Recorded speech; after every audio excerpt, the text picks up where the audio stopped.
Hi friends, welcome to కథా ప్రవాహం YouTube channel. ముందుగా ఈ వీడియోకి లైక్ చేయండి. నారాయణ మంచితనం తెలుసుకొని ఆదిని అరెస్ట్ చేయించి చక్రిని భర్తగా ఒప్పుకున్న మహాలక్ష్మి అసలు ఇదంతా ఎలా జరిగింది అనేది వీడియోని స్కిప్ చేయకుండా చివరి వరకు చూడండి. పదరిల్లు రేపటి ఎపిసోడ్స్లో ఏం జరగబోతుందో ముందుగా తెలుసుకోవాలి అనుకుంటే వీడియోని లైక్ చేసి ఛానల్ని సబ్స్క్రైబ్ చేసుకుని పక్కనే ఉన్న బెల్ సింబల్లో ఆల్పై క్లిక్ చేయండి. ఇలా చేయడం వల్ల మేం పెట్టే ప్రతి వీడియో నోటిఫికేషన్ రూపంలో ముందుగా చూడగలుగుతారు.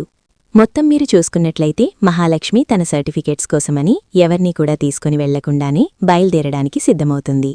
ఇంకా ఇంట్లో వాళ్లు అంటే కన్నా, కేశమ, మాధవ, చక్రి వీళ్లల్లో ఎవరొకళ్ళు వస్తాము అని చెప్పినా ఇన్ని రోజులు మా నాన్నవాళ్లు నన్నొక బందీగా చేశారు. ఎక్కడికి వెళ్లాలన్నా మా నాన్నో మా అన్నయ్యో తోడుగా వెళ్లమని చెప్పేవారు పెద్ది అంటూ మహాలక్ష్మి తన పుట్టింట్లో ఏదైతే బాధను అనుభవించిందో అదే బాధ గురించి చెప్పడం మొదలుపెట్టేసరికి కేశవ డైరెక్ట్గా మాట్లాడకదా మహాలక్ష్మితో, ఇండైరెక్ట్గానే ఒంటరిగా ఆ ఏరియాకి వెళ్ళొద్దని చెప్పరా చక్రి అని చక్రీతో చెప్తాడు. ఏంటి కన్నా, అందరూ మాట్లాడుతున్నారు, నువ్వెందుకు మాట్లాడట్లేదని మహాలక్ష్మి కన్నాను అడుగుతుంది. నాకు నీమీద నమ్మకం ఉంది వదినా, నువ్వు క్షేమంగా వెళ్ళి క్షేమంగా వస్తావని.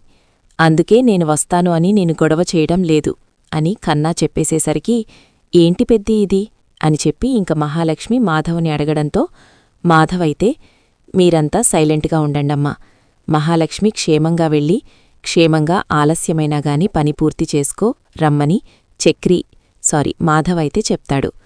అన్నయ్య అంటూ కేశవ అనగానే ఒక్క నిమిషం కేశవ, నేను చెప్తున్నాను కదా, మహాలక్ష్మి ఒంటరిగానే వెళ్తుంది, దయచేసి క్యాబ్ అయినా బుక్ చేయరా అని చెప్పి చాలా గట్టిగానే అడుగుతాడు కేశవ. ఇంక మాధవైతే సరే క్యాబంట బుక్ చేయరా అని చక్రికి చెప్పడంతో చక్రి క్యాబ్ని బుక్ చేస్తాడు. బుక్ చేసేసరికి అంతా కూడా బయటకొచ్చిన తర్వాత డబ్బులున్నాయా అని డబ్బులు ఇవ్వబోవడంతో ముగ్గురన్నదమ్ములు తన పాకెట్లో ఉన్న డబ్బులని తీసి మొత్తం మూట కట్టి ఇవ్వబోయేసరికి మహాలక్ష్మి వద్దు, నా దగ్గర ఉన్నాయి పెద్ది, నాకవసరమైనప్పుడు ఖచ్చితంగా అడుగుతాను అని మహాలక్ష్మి అన్నమాటకు అడ్డుమాటగా ఇంక మాధవైతే నువ్వు దగ్గర ఉన్నప్పుడు మమ్మల్ని ఎలా అడుగవు, మోహమాట పడతావు, అందుకే చేతి ఖర్చులకుంటాయి కదమ్మా, తీసుకో అమ్మా అంటీ ఎంతో అడుగుతూ ఉంటాడు మాధవ. ఎంత అడిగినాగాని వద్దు పెద్ది, మీ దగ్గర నాకు మోహమాటమేంటి, మీ ఇంట్లో నేను ఎంతో స్వేచ్ఛగా ఉంటున్నాను, మీ దగ్గర మోహమాట పడవలసిన అవసరం నాకు లేదు, అవసరమైతే నేనడుగుతాను అని మహాలక్ష్మి చెప్పి సరే వెళ్ళవస్తాను అని చెప్తుంది. ఇది వీళ్లందరి మాటలు చాటుగా నారాయణ వింటాడు. కాని ఎవరికీ విన్నట్టు కనిపించడు. సరాసరి కారెక్కి వెళ్ళవస్తాను అని అందరికీ బాయ్ చెప్పి వెళ్లిన తర్వాత కొంచెం దూరం వెళ్లేసరికి నారాయణ కారుకి అడ్డంగా నిలబడి డ్రైవర్ని బెదిరించి మరీ కార్లో కూర్చుంటాడు. ఎవరూ రాకూడదనుకున్నాను, ఈయన వస్తున్నారేంటి అని వెంటనే మాధవికి ఫోన్ చేసి చెప్పడంతో నాన్న రావడమేంటి, నాకు చాలా భయంగా ఉంది పెద్ది అంటూ మహాలక్ష్మి చెప్పడంతో మాధవ అయితే ఇన్ని రోజుల్నుంచి ఆయన్ని చూస్తున్నావు, ఇంకా భయం పోలేదా మహానీకు అని మాధవ అంటాడు. కత్తుంది పెద్ది అంటూ ఇంకా కంగారు పడిపోతుంది మహాలక్ష్మి.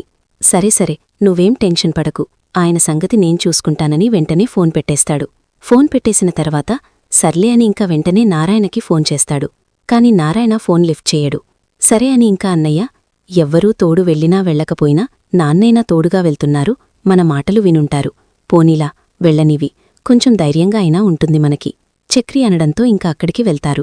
వెళ్లిన తర్వాత తన ఫ్రెండ్ ఉంటుంది, తన ఫ్రెండ్తో మాట్లాడి సర్టిఫికెట్స్ కోసమని లోపలికి వెళ్తారు. లోపలికి హెచ్ఓడి దగ్గరికి వెళ్లి మాట్లాడుతుండగా అక్కడొక ప్యూన్కి ఆల్రెడీ ఆది చెప్పి ఉంచుతాడు. నా చెల్లెలెప్పుడైనా కాలేజీకి వస్తే నాకు చెప్పు అని కొంచెం డబ్బుని ఇవ్వడంతో ఆ ప్యూన్ వెంటనే ఆదికి స్మూంచేసి మీ చెల్లెలుగారు ఎప్పుడైనా కాలేజీకి వస్తే ఫోన్ చేసి చెప్పమని చెప్పారు గదా సార్, మీ చెల్లెలుగారు కాలేజీలోనే ఉన్నారనగాని ఈలోపు ఆది బయల్దేరతాడు. వీళ్లు సర్టిఫికెట్లు కాస్త తీసుకుని బయల్దేరి వచ్చేస్తూ ఉండగా మధ్య అంటే కాలేజీ కూడా క్రాస్ అవ్వకుండానే అక్కడే ఆది ఆపేసి సర్టిఫికెట్స్ తీసుకోవడానికి ప్రయత్నించి అవి చింపేయడంతో పాటు మహాలక్ష్మిని తనతో పాటు తీసుకెళ్లడానికి ట్రై చేస్తూ ఉంటాడు. నారాయణ, ఇందుకేనమ్మా ఎవరూ తోడు లేకపోయినా నేన్నీకు తోడుగా వస్తానని, నీకిష్టం లేకపోయినా వచ్చాను అంటూ నారాయణ చెప్పి అమ్మా మహాలక్ష్మి నువ్వు కారెక్కు అని కార్లోకి పంపించేస్తాడు. పంపించేసరికి డ్రైవర్ని స్టార్ట్ చేసి వీడు ఎక్కుదామనుకునేరోపే ఇంకా ఆది ఫిక్స్ అయిపోయి వస్తాడు. ఎవరొస్తే వాళ్లని ఏదైనా చేసేద్దామని ఫిక్స్ అయిపోయి వచ్చిన ఆది కత్తి తీసుకొని నారాయణుణ్ణి పొడిచేస్తాడు. పొడి చేయడంతోటే ఇంకా మహాలక్ష్మి అది చూసి గబగబ కార్లోంచి దిగి ఆది చంపచెల్లు అనిపిస్తుంది. అసలు నీకు బుద్ధి జ్ఞానం ఉందా? నువ్వసలు మనిషివేనా? అంటూ ఒక తోపి తోసి నారాయణ్ని కార్లో ఎక్కించుకొని పోని ఉపేంద్ర అని చెప్పి వెంటనే ఇంకా హాస్పిటల్కి తీసుకువెళ్ళిపోతాడు. తీసుకువెళ్ళిపోయేసరికి అప్పటికే స్పృహ కోల్పోతాడు. డాక్టర్ డాక్టర్ అంటూ గట్టిగట్టిగా పిలిచి లోపలికి తీసుకువెళ్లడంతో కత్తిపోటు బాగా బలంగా దిగింది అని చెప్పడంతో ఆపరేషన్ చేస్తారా చెయ్యండి, ఎంత ఖర్చైనా పర్వాలేదు, ఏమీ కాకూడదు అని కంగారు పడిపోతూ ఉంటుంది మహాలక్ష్మి. కంగారు పడిపోయేసరికి హాస్పిటల్ లోపలికి తీసుకువెళ్తారు. ఈలోపు ఉపేంద్రుడున్నాడు కదా, వెంటనే వీళ్ళకి చక్రికి ఫోన్ చేసి చెప్తాడు. చక్రికి ఫోన్ చేసి చెప్పేసరికి ఏంట్రా నువ్వనేది అని ఇంకా చక్రి అన్న మాటకు అవునన్నా ఎవరో తెలీదు వచ్చాడు, వచ్చి గబగబా ఇంకా దాడి చేయడానికి సర్టిఫికెట్లు అవి తీసుకున్నాడు. తర్వాత బాబాయ్ వెళ్లి గొడవ పడేసరికి బాబాయిని కత్తితో పొడి చేశాడు. మహాలక్ష్మి గారు ఇప్పుడు బాబాయ్ ఇద్దరూ కలిసి హాస్పిటల్లో ఉన్నారు, చారార్ల రక్తం పోయింది అని కంగారు పడిపోతూ ఉంటారు. ఆ మాట చెప్తూ చెప్పడంతోటే కంగారు పడిపోతారు. ఏ హాస్పిటల్ రానగానే పలానా హాస్పిటల్ అన్నా అని ఫోన్ పెట్టేస్తాడు. అన్నయ్య పదన్నయ్య వెళ్దామని ఇంకా వాళ్ళిద్దరూ వీళ్ళిద్దరూ మొత్తం నలుగురు కూడా గబగబా హాస్పిటల్కి వెళ్తారు. అప్పటికే మహాలక్ష్మి పడిపోయి కూర్చుని ఏడుస్తూ ఉంటుంది. ఏడుస్తూ ఉండేసరికి ఈలోపు రావడంతోటే పెద్ది అనుకుంటూ ఏమైందమ్మా మహాలక్ష్మి, ఎందుకింత టెన్షన్ పడుతున్నావు? నాన్నకేమీ కాదు అనగానే కాదు పెద్ది, అదంతా నా వల్లే జరిగింది, నేనందుకే ఎవరినీ వద్దని చెప్పాను, ఎవరికి నా వల్ల ఇబ్బంది కలగకూడదు, అందుకోసమని వద్దని చెప్పాను పెద్ది. నా మాట వినిపించుకోకుండానే మీ నాన్న వచ్చారు, రావడం వల్లే ఇంత పెద్ద ప్రమాదం జరిగింది, నన్ను క్షమించు పెద్ది, నేనిదంతా కావాలని చేయలేదు పెద్ది అంటూ ఎంతగానో ఏడుస్తూ ఉంటుంది మహాలక్ష్మి. ఇంకా కన్నా అయితే నువ్వేం భయపడకవదినా, నాన్నకేమీ కాదు, నాన్నకేమీ కాదు, నువ్వు కంగారు పడకు అంటూ ఇంకా కన్నా అయితే మహాలక్ష్మిని ఓదారుస్తారు. అది కాదురా కన్నా అని చెప్పి ఇంకా అంటూ ఉండగానే కేశవ మధ్యలోకి తలదూర్చి మీరు బాధపడకండి, మా నాన్నకేమీ కాదు, మా నాన్నకిలాంటివన్నీ అలవాటే, మీరు టెన్షన్ పడి మీరు బాధపడకండి అంటూ మా అంటే కేశవ సరాసరి తన మొహంలోకి చూసి చెప్పలేడు కదా, తలదించుకొని చెప్తాడు. ముందు అలా కూర్చోమని చెప్పరా కన్నా అని మహాలక్ష్మిని కూర్చోబెట్టమని కేశవ చెప్పేసేసరికి ఇంక కూర్చోబెడతారు. కూర్చున్న తర్వాత మహాలక్ష్మి ఏడుస్తూనే ఉంటుంది. నా వల్లే నా వల్లే, నా గురించే ఆయనొచ్చారు, నా గురించే వచ్చారు అని ఎంతగానో బాధపడుతూ ఉండగా ఈలోపు నర్సు బయటకొచ్చి ఆయన స్పృహలోకి వచ్చారు. మిమ్మల్ని కలవరిస్తున్నారు, ఒక్కసారి రండి అని పిలవడంతో అందరూ కూడా లోపలికి వెళ్తారు. అమ్మా మహాలక్ష్మి, నీకేం కాలేదు కదమ్మా అంటూ నారాయణ అడుగుతూ ఉంటాడు. నాకేం కాలేదండి, మీకే నా వల్ల ప్రమాదం జరిగింది, నన్ను క్షమించండి, మీకే నా వల్ల ప్రమాదం జరిగింది, నన్ను క్షమించండి అంటూ చెప్పడంతో అయ్యో నీ వల్ల నాకు ప్రమాదం జరగడమేంటమ్మా, నువ్వు మా ఇంటి కోడలివి, మా ఇంటి కోడల్ని కాపాడుకోవలసిన బాధ్యత నాది. నా కొడుకు నీ మెడలో ఇష్టంతో కట్టినా ఇష్టం లేకుండా కట్టినా నా కొడుకైతే నిన్ను పెళ్లి చేసుకున్నాడు కదా, మీ ఇద్దరు భార్యాభర్తలు, మీరిద్దరూ ఎప్పుడూ సంతోషంగా ఉండాలి. నా కోడల్ని కాపాడుకునే ప్రయత్నంలో నా ప్రాణం పోయినా నేను పెద్దగా పట్టించుకోనమ్మా, నువ్వు ఎప్పుడూ సంతోషంగా ఉండడమే నాకు కావాలి అని మహాలక్ష్మి గురించి ఎంతో కేరింగ్గా చెప్పేసేసరికి అది కాదండి మీరు అని చెప్పి అనగానే నాకు ఉదయమే మీరంతా మాట్లాడుకుంటూ ఉంటే నాకు అనుమానం వచ్చిందమ్మా, ఏదో ప్రమాదం ఉందేమో, నా కొడుకులు ఇంతలా భయపడుతున్నారు, నా కొడుకులు రావడానికి ఎలాగా ఇష్టపడడం లేదు, కాని కనీసం నేనైనా తోడుగా వెళ్ళాలి అన్న ఒకే ఒక్క కారణం చేతే కారుకి అడ్డంగా నిలబడి మరి బెదిరించి మరి నేనొచ్చాను, అంతే తప్ప నిన్ను ఇబ్బంది పెట్టాలని కాదు, నిన్ను బాధ పెట్టాలి అన్న ఉద్దేశం కూడా నాకు లేదమ్మా, అది అర్థం చేసుకో అంటూ చెప్పడంతో అది కాదండి అని మహాలక్ష్మి ఏడుస్తూ ఉంటుంది. ఇదే నాన్న, ఇక్కడికి వచ్చినప్పటినుంచి ఈవిడ చేసే పని ఇదే, అలా బాధపడుతూనే ఉంది అని కన్నా చెప్పేసేసరికి ఎందుకమ్మా బాధపడుతున్నావు, నాకెలాంటివేమీ పెద్ద కష్టమేమీ కాదని నారాయణ అనగానే నా వల్లే కదా జరిగింది, నా వల్ల ఎవరికి ఏ ప్రమాదం జరగకూడదని కోరుకుంటాను, అలాంటిది నా వల్లే మీకు ఇంత పెద్ద గాయమైంది, నా వల్లే అంటూ ఏడుస్తుండగానే ఏం కాలేదని చెప్తున్నాను కదా, ఒరే కన్నా కేశవ మీ వదిన్ని ఇంటికి తీసుకెళ్ళండి, వదినమ్మ ఇక్కడ ఉంటే ఇలాగే ఏడుస్తూ ఉంటుంది, ముందు ఇంటికి వెళ్ళండి, నేనొచ్చేస్తాను, ఒరే మాధవ పంపించు అని చెప్పి అనగానే సరే నాన్నా అంటూ ఇంకా అందరూ కూడా అక్కడ్నించి వెళ్ళిపోతారు. నారాయణ అయితే రెస్ట్ తీసుకుంటాడు. ఇంక మహాలక్ష్మి ఇంటికొచ్చి ఆలోచిస్తూ ఉంటుంది. ఇంకా తను ఏం ఆలోచిస్తుంది అంటే హాస్పిటల్లో బెడ్ మీద ఉండి నారాయణ ఏదైతే అంటూ ఉంటాడో, అంటే నువ్వు నా కొడుకువి, కొడుకు భార్యవి, నాకు ఇంటి కోడలివి, నా ఇంటి కోడలికి చిన్న ప్రమాదమైనా జరుగుతూ ఉంటే చూస్తూ ఊరుకోగలనా, నా కోడల్ని నేనే కాపాడుకోలేని పరిస్థితిలో ఉండాలా? నేనలా ఉండను. ఖచ్చితంగా నా కోడల్ని కాపాడుకునే తీరాలి. కాపాడుకుంటాను అన్న ఉద్దేశంతోనే మహాలక్ష్మిని కాపాడుకున్నాను అని నారాయణ చెప్పిన ప్రతి మాటా కూడా అబ్జర్వ్ చేస్తుంది. అంటే నేను ఇంటి కోడలిగా, కొడుకు భార్యగా ఉండాలని ఆయన ఆశపడుతున్నారు అని ఆ రోజునుంచి కూడా. అంటే చక్రి మీద కొంచెం అభిప్రాయం మారుతుంది. తను రౌడీ అనే అభిప్రాయం నుంచి ఇంకా తను మంచివాడు, తన కుటుంబం మంచిది, తన కుటుంబమంతా కూడా చాలా మంచిది అన్న రేంజ్కైతే వచ్చేస్తుంది మహాలక్ష్మి. ఇంకా అలా వచ్చిన మహాలక్ష్మి ఇంకా మరుసటి రోజు ఉదయాన్నే నారాయణని ఇంటికి తీసుకొస్తారు. ఇంటికి తీసుకొచ్చిన తర్వాత నారాయణకి అన్నీ కూడా దగ్గరుండి చూసుకుంటుంది. ఎందుకమ్మా మహాలక్ష్మి, నీకెందుకు శ్రమ? ఎవరొకళ్ళు చూసుకుంటారు కదా అని మాట్లాడేసరికి నన్ను ఇంటికోడలు అని అన్నారు కదా, మరి ఇంటికోడలైతే మావయ్యని చూసుకోవలసిన బాధ్యత నాదే కదా, ఆ బాధ్యత నామీట ఉంటుంది కదా మావయ్య అంటూ మహాలక్ష్మి ఆ మాట పిలవడంతోటే అప్పుడే బయటికి వెళ్దామని బయటికి వస్తున్న చక్రి ఆ మాట విని ఒక్కసారిగా షాకైపోతాడు. ఇదేంటి, మహాలక్ష్మి లాగార్లో ఇంత మార్పు వచ్చిందేంటి? అన్న బాధ్యత తీసుకోవాల్సింది నేనే, ఇంటికోడల స్థానంలో ఉన్నది నేనే అని అన్నది కదా, అంటే నన్ను భర్తగా అంగీకరిస్తుందా? ఇంటికోడల స్థానమంటే భర్తగా అంగీకరించినట్టే కదా, భర్తగా అంగీకరిస్తుందా? అసలేంటో అర్థం కావట్లేదు. మహాలక్ష్మిగారు మనసెటు వెళ్తుందో, ఏం ఆలోచిస్తుందో కూడా తెలియడంలేదు అంటూ ఇంకా దగ్గరికి వస్తాడు చక్రి.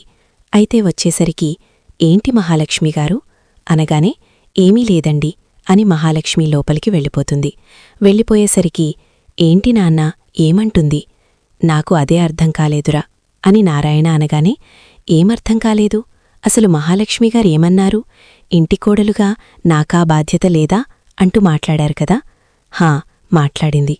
ఎందుకంటే నన్ను మావయ్య అని పిలిచింది కదా అని నారాయణ చెప్పడంతో అదే కదా నాన్న నేనంటున్నాను అని చక్రి అంటాడు. ఏమంటున్నావురా? ఏమంటున్నావో నాకేమర్థం కావట్లేదు, వెళ్ళిక్కడ్నుంచి అని కసరడంతో నారాయణ వెళ్ళిపోతాడు. అసలు మహాలక్ష్మి ఏం ఆలోచిస్తుంది? చక్రి ఇంటి వెనకాల కూర్చుని ఆలోచిస్తూ ఉంటాడు. అసలు ఏం ఆలోచిస్తుంది?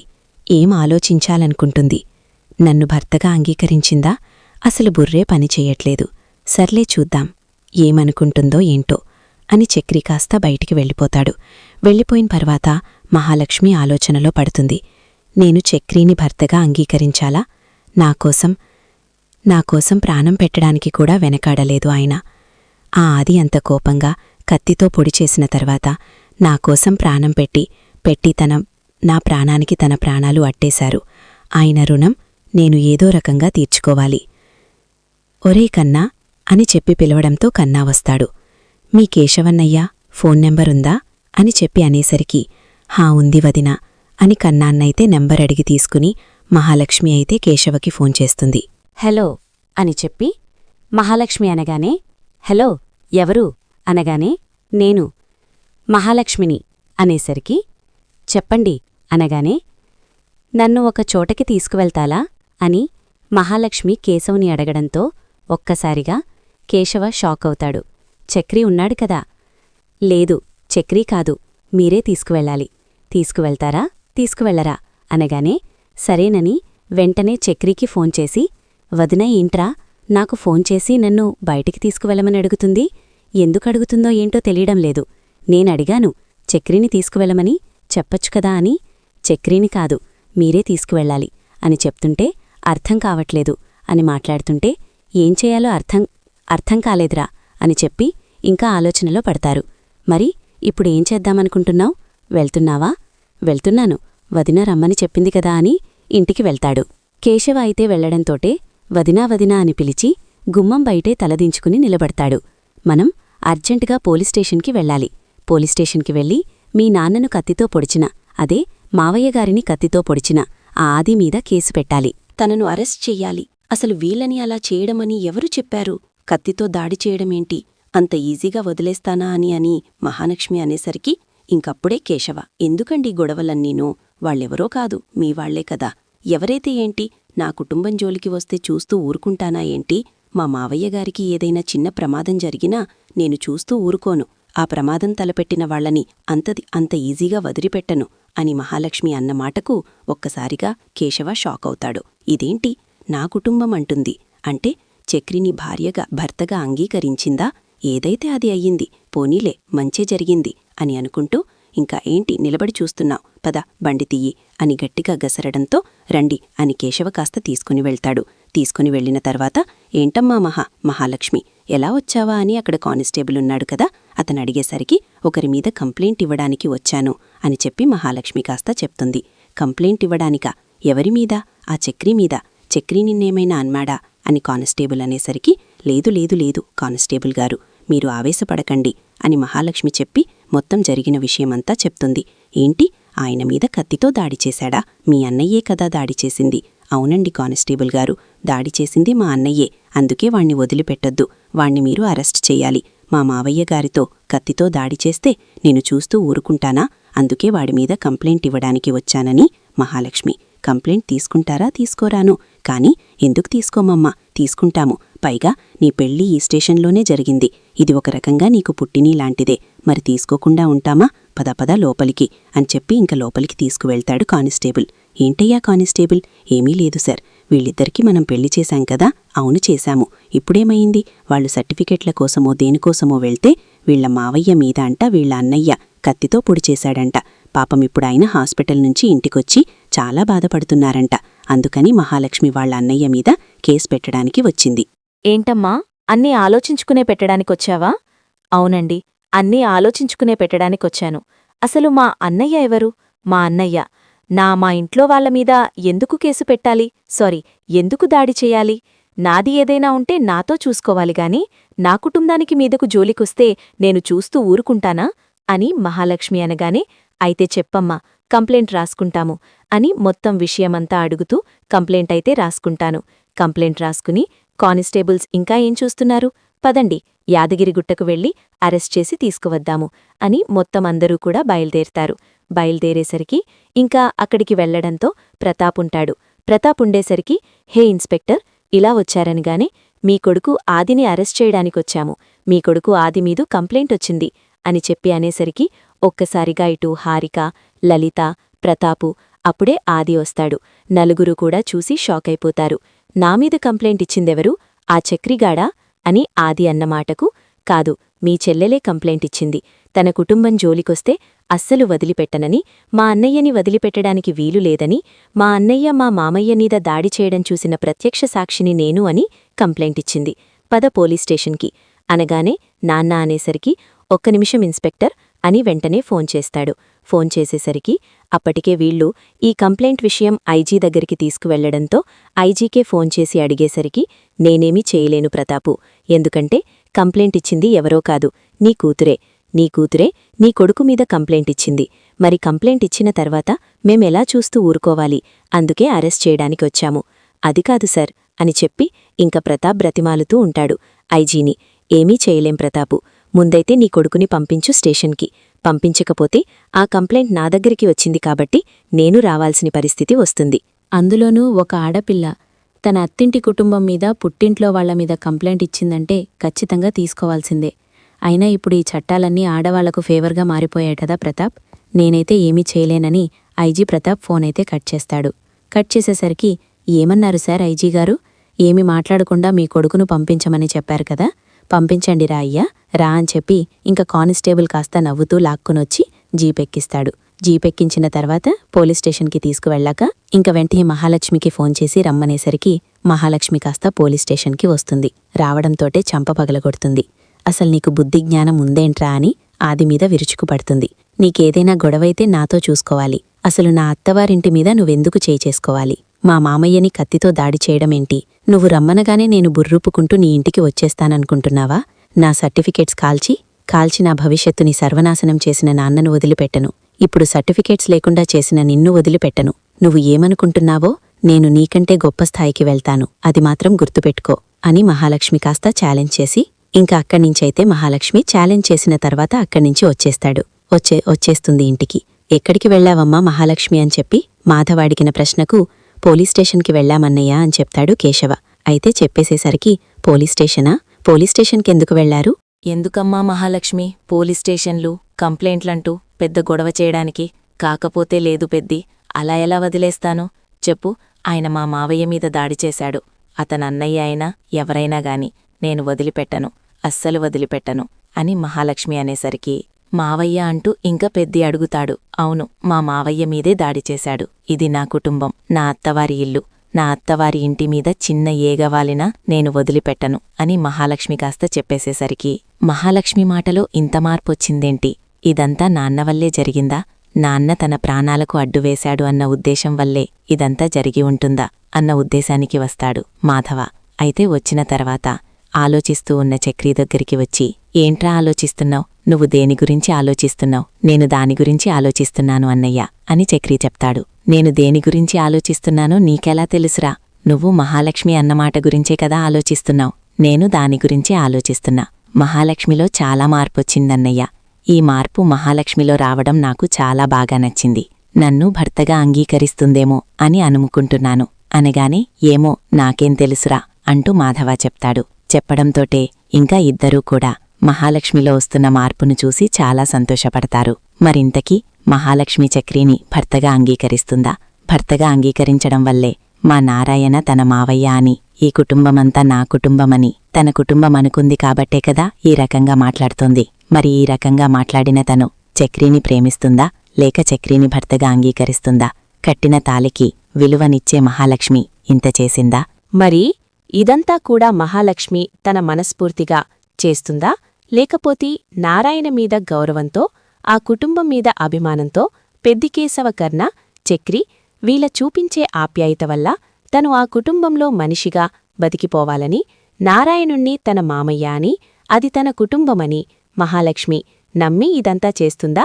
చూద్దాం మరి రాబోయే ఎపిసోడ్స్లో ఏం జరుగుతుందో. ఇలాగే జరగాల మీరు కూడా కోరుకుంటే వీడియో నచ్చితే లైక్ చేసి ఛానల్ని సబ్స్క్రైబ్ చేసుకుని పక్కనే ఉన్న బెల్ సింబల్లో ఆల్ పై క్లిక్ చేయండి. చక్రీ మహాలక్ష్మి జోడీ మీకు గనక నచ్చితే కమెంట్లో ఎస్ అని టైప్ చేయండి.